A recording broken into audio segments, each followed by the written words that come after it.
Hello and welcome back to the channel. Today we're playing Spell Chess, where each player gets 2 jump spells and 5 freeze spells. Jump spells allow pieces to jump over other pieces, and freeze spells freeze pieces in a 3x3 area. My goal is to win one game. Let's get started with game number 1. Alright, game number 1, we do get the white pieces, and in the past I've played the London just out of, I don't even know, hard-headedness that I want to play the London in normal chess and in every variant that I play as well. But this time I'm intentionally going to play very dynamically. So e4, unfortunately, is the more dynamic of the two openings. It allows the queen and the bishop to come out right away, and with something like a jump spell, which, for example, should a bishop be placed on b5, threatens to immediately capture the king, you can see how more dynamic play is very favorable in this particular variant. I will boot the bishop, however.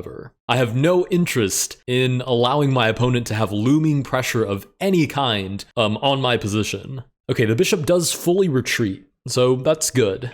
Let's continue developing. I'm also sort of trying to catch any squares they might try to develop to start an attack. I did say that I was going to be the one playing more dynamically, but I want to do it in the most safe way possible, because it really is not difficult at all to fall into a silly trap in this variant. Okay, so for instance, right now, I could capture the knight and then place a freeze spell in the square. The thing is that the opponent can simply place their own freeze spell, capturing the bishop, and once the bishop is frozen, they can recapture on their next turn, so it's kind of just killing off a freeze spell for each of us. So in my head, it's a little more prudent. Oh, I think they meant to place a freeze spell here. There's no way they meant to just give that away. Anyways, just to finish the thought, in my head, it's a little more prudent to keep the freeze spells for when I'm actually going to attack the king, and I want to disable, defensive pieces. Okay, so I think they meant to place a freeze spell here, but I can just take that. Even placing a jump spell over their own pawn and capturing the rook doesn't really do anything because I can always take back. So we should just be up a piece, basically. Ooh, okay. Now they're trying to do what I mentioned here earlier, where they move their piece to a square that's actually defended. My original example was the bishop moving to where the knight was. That's a defended square. But I did make the point that it doesn't actually work out, because what I can do is I can counter freeze, and in the next turn, my knight will be liberated. So I guess I can just play anything. I guess knight b5. Well, knight b5 kind of allows the bishop to come back. Then there's jump spell ideas. Not super interested in that, to be honest. Let's just go, I don't know, queen to e2, I guess is fine. And I think what they were hoping to do was place a jump spell on the pawn and capture my king, but as I already said, I can just counter freeze their queen. So now I'm the one winning a queen on the next turn. I should have mentioned this in the intro, but it does take the spells 3 turns to recharge, so you can't just infinitely go back and forth placing freeze spells, which I assume would lead to a lot of draws. So we'll see how they try to get out of losing their queen here. Oh wait, did they just disconnect? Oh, they definitely did. Okay, I guess disconnecting is one way to not lose the queen, technically. With that, we do win game number 1. I am saying at the beginning of these videos that my goal is to win one game, to offer myself the flexibility to play more games of variants that I enjoy, and to not have to suffer too much through the ones that I don't. I do, however, really like this variant, so let's go to move on to game number 2. All right, game number 2, we do get the white pieces again. I'm going to play e4 again and see how dynamically I can win this game. Ooh, e5. Okay, we can walk into a little scholar's mate sort of setup here. Whoa, okay, queen to h4. Oh, wait a minute. Okay, so I have to be very precise in how I do this, but I think I'm fine. If anything, I think I might actually have the attack. So here's the thought process. Queen to h5 is the only way that I see to target this queen, which still leaves a 3x3 radius that I can freeze and freeze that queen on h4. So what will happen is that their freeze will undo, my freeze will undo, and then I can take that queen. The other thing I just noticed I'm threatening is f7, so I should have that counterattack as well. Okay, so let's do that in order. We start by placing the freeze spell. Now we play queen to h5, and I think I'm just threatening to win the queen on the next turn no matter what black plays. Okay, so they played g6. So they stopped the f7 threat, but now I can just take the queen. Cool. So you do have to be very precise. I will say that is something that got me the first... I was going to say something that got me the first couple of times that I played this variant. I mean, now I can counter their jump spell with my own jump spell. But yeah, you can see how when you start stacking spells, these games tend to get a little bit insane. Darn, I was just going to brag about how I'd won their queen. But yeah, you do have to be very precise because the tempo of, there's a freeze on, and then the next turn the freeze is off, and then the next turn, they use a jump spell, and then the next turn they can't use a jump spell, but by then their freeze has replenished.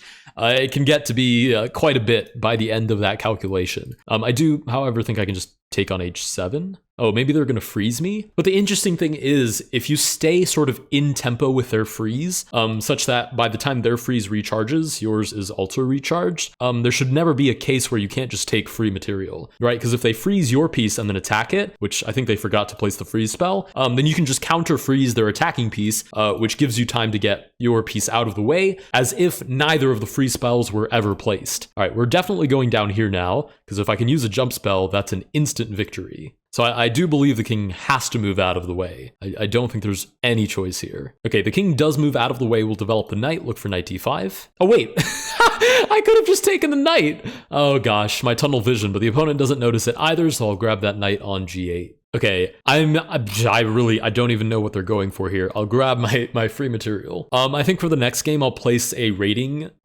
floor so that the opponent can't be rated, say, less than 1650. We'll give them a little cheeky check. King shuffles out of the way, but I can actually jump spell over my own piece and capture the king for the victory. Let's go to move on to game number 3. All right.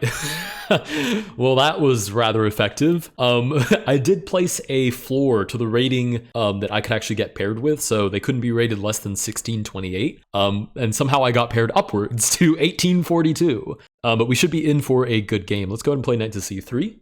I love their profile picture too. Is that just Ferb with his butt sticking out? That's freaking hilarious. Okay, we'll develop another knight. I almost feel like I should be copying what they're doing, but the problem is I'm playing with the white pieces, so I'm kind of leading the tango blindly. I'm assuming they're more experienced than I am, or better at this game than I am, since their rating is more than 100 points over mine. We do get queen to f6. Can I do something like this? So that knight can never move out of the way, or else jump spell wins the king. Okay, bishop to c5, and I definitely don't want a castle, because jump spell immediately loses that game. Oh, and I guess they're coordinating a jump spell over my knight to capture f2, so I should defend f2. Right? Because if they jump spell now, you can't do 2 spells at the same time. So if they jump spell now, then I can just take back, and I could even freeze their bishop. Okay, pawn to a6. I think they want me to move my bishop so they can play knight d4, which is immediately very uncomfortable, puts a lot of pressure on the position. So I think I should actually trade. I say this all with great hesitance because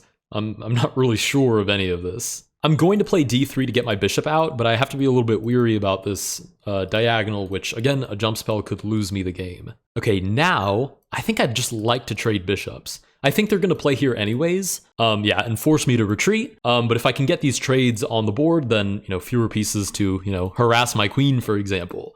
Threatening the jump spell on the pawn, loses the queen right away. So you'd imagine I should shuffle out of the way again. I don't love how my pieces are getting maneuvered. It doesn't feel like I'm the one maneuvering my pieces. It feels like they're just creating threats and forcing me to move my own pieces in ways that I don't want to move my pieces.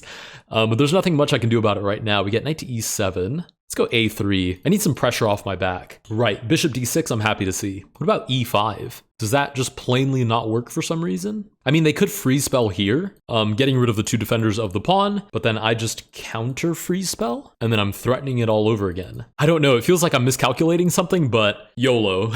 We're gonna toss that fork in there and see if we can actually claim some material as a result of it. Ooh, okay. I think this is a good sign. I think this counterattack danger levels is a good sign that the opponent is kind of validating that, yeah, this is an actual problem, so they have to create a counter threat. I wonder if I can just place a freeze spell and then take the queen. That seems almost too easy. I'd imagine they'd counter freeze, yeah, and then just take back, and then again, the freeze spells just kind of undo each other. So I'll move out of the way instead. Oh, I'm also, well, I guess not. I was gonna say I'm threatening a jump spell to capture this rook, but the opponent can also do a jump spell over their own king and recapture. The jump spells are easily the most frustrating ones. The freeze spell I feel like I've got a grasp of, at least a little bit. Those jump spells will get you. Okay, they do take on e5. Now, I kind of want to play this, so they move out of the way I take and then I'm threatening to win with a jump spell. But I might just be getting greedy there. I don't know if there's like bishop c3 here, because it's check. Yeah, and that gets a little bit sticky. Okay, I'm going to take here with the knight. I do want to keep the queens on the board. I think that creates a lot of interesting problems for black. So I don't want to trade yet, but I do, of course, want to take my free material. So I have recaptured, but I have not offered a queen trade. Okay, they're looking to jump spell and still grab my queen, which I'm not too fond of. So what to do? I guess I can just move back. I'm not really happy about this though, just sort of lobbing my queen back and forth like it's ping pong. Oh, but if bishop a6, I have knight c4, which places 2 pieces in between the bishop and the queen, so I reinvigorate this attacking idea. They do castle short side, so of course I have to castle queen side, and we'll sort of tough this out the hard way. I'll go for the king side attack, they'll go for the queen side attack, and we'll see who comes out victorious. I do have to be a little careful with my time. I am under 2 minutes, but we're like halfway through the game, so it's not that bad. Why can I not just take you back? Oh, because jump spell wins the queen.